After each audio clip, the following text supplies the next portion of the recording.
Olá, meus irmãos, paz seja convosco. Graças a Deus, que nos dá a vitória por nosso Senhor e Salvador Jesus Cristo.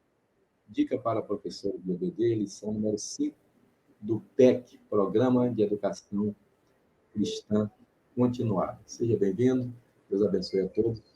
Eu sou o pastor João Neres e eu peço que você se inscreva nesse canal e acompanhe semanalmente as aulas, os comentários da revista da semana, da Escola Dominical, tá bom? Eu sou autor do livro Devocionais Selecionados e tive a honra de ser comentarista da revista Hebreus e Tiago. Essa é a minha família linda e a Radassa, que já fez 8 meses, meu neto, pede para você se inscrever nesse canal abençoado, o canal do YouTube, que conta com quase 3 mil inscritos. E diariamente eu faço uma live lendo e explicando a Bíblia Sagrada. Se você não leu a Bíblia toda ainda, certamente está devendo para o meu pai, Manuel Neres de Alencar, segundo ano primário, semi-analfabeto. Ele leu a Bíblia toda 3 vezes, de capa a capa. E aqui está a prova. Essa é a Bíblia do meu pai. Ela está toda marcadinha. Não tem nem como eu dizer que ele não leu, porque cada versículo ele riscava, ele marcava. Herdei essa herança que vale mais do que uma mina de ouro, vale mais do que as minas do rei Salomão. Aleluia. Queridos, lição número 5 está baseada em 1 Coríntios 7, um capítulo que Paulo vai falar de relacionamento conjugal e ficou com esse tema.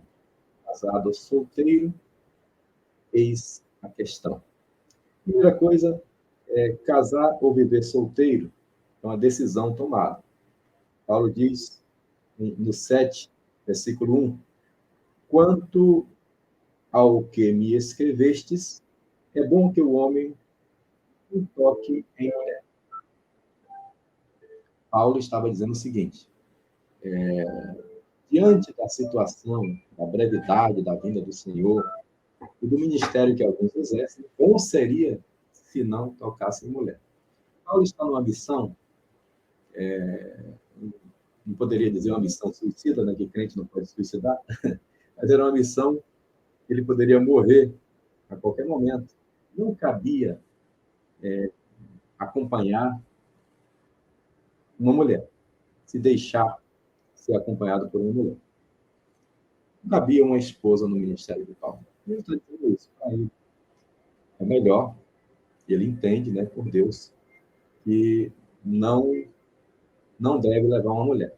Aliás, ele diz aos Coríntios mesmo, lá no capítulo 9, ele vai dizer que Cefas, que é Pedro, e outros têm mulher. Ele também não poderia dizer, é um direito meu, mas eu não quero, porque eu sei o que eu vou passar, em outras palavras, tá? Então, ele decidiu, essa é uma decisão pessoal, e o comentarista faz bem em dizer que não é pecado ser solteiro, né? Apenas nós vamos analisar nessa lição de hoje os pós e contras dessa situação, porque é a mesma Bíblia que diz lá em Gênesis, o próprio Deus diz, não é bom que o homem esteja só, tá bom? Então, é no sentido de que, dependendo do ministério, da chamada e da situação, você pode optar por estar solteiro. Ainda no tópico 1, a lição número 5, fala de fidelidade conjugal, no subtópico 2. O contexto em que a igreja de Corinto estava era um contexto de prostituição muito grande. De prostituição, inclusive, cultural, no templo de Afrodite. E, portanto, era necessário que aquele que não suportasse, ele tivesse uma esposa.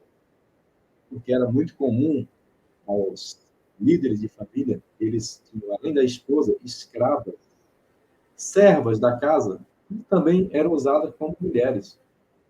Portanto, Paulo diz que cada um tem a sua própria mulher, a sua própria esposa, e a mulher tem o seu próprio marido. Está falando de fidelidade conjugal. Agora, o subtópico 3 tem algo muito interessante, que é sobre abstinência no casamento.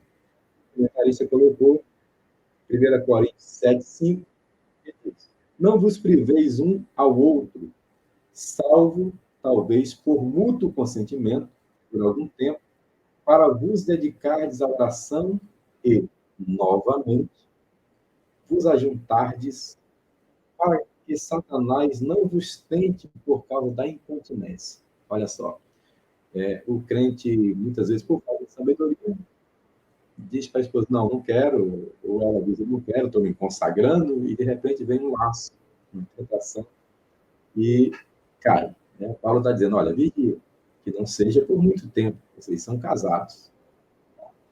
Queria destacar para vocês aqui, eu acho importante o versículo 3. 1 Coríntios 7:3 diz, cada um pague ao cônjuge a devida benevolência.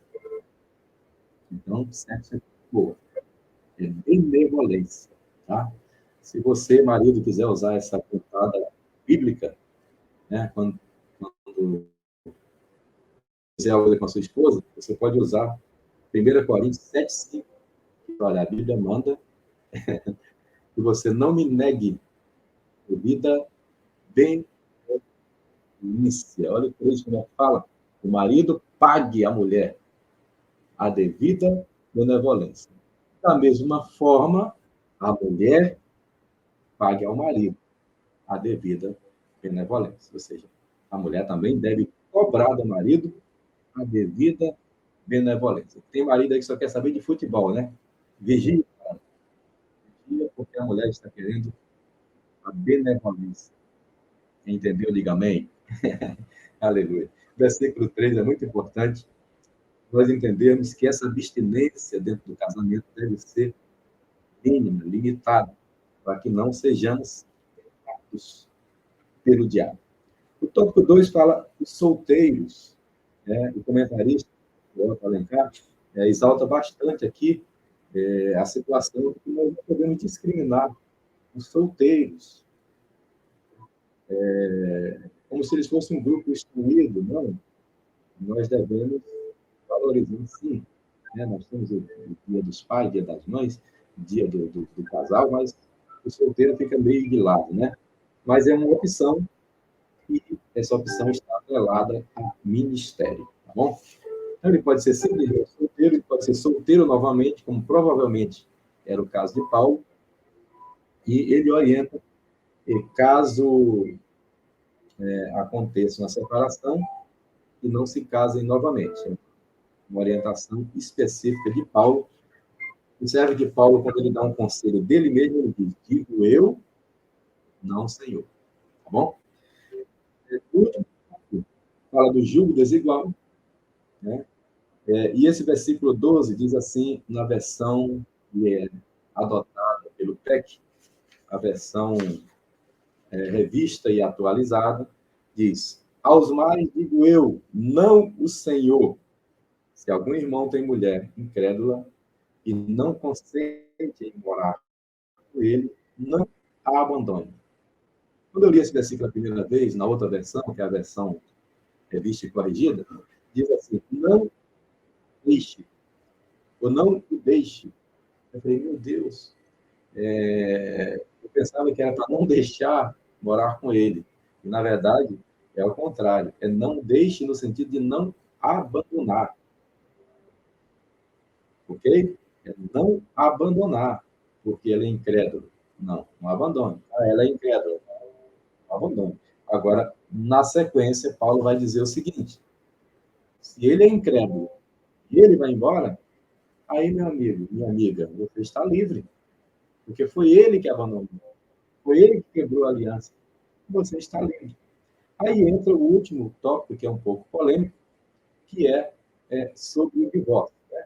Muitos não aceitam em hipótese nenhuma, mas a Bíblia nos fala, lá em capítulo 19 de Mateus, que está na revista, inclusive, Mateus 19, 7 e 8, é aquele versículo que diz assim, replicaram-lhe, pois, replicaram-lhe, falando contra Jesus, né? Por que mandou, então, Moisés dar carta de divórcio e repudiar? Respondeu-lhe Jesus: por causa da dureza do vosso coração, é que Moisés nos permitiu repudiar a vossa mulher. Entretanto, não foi assim desde o princípio.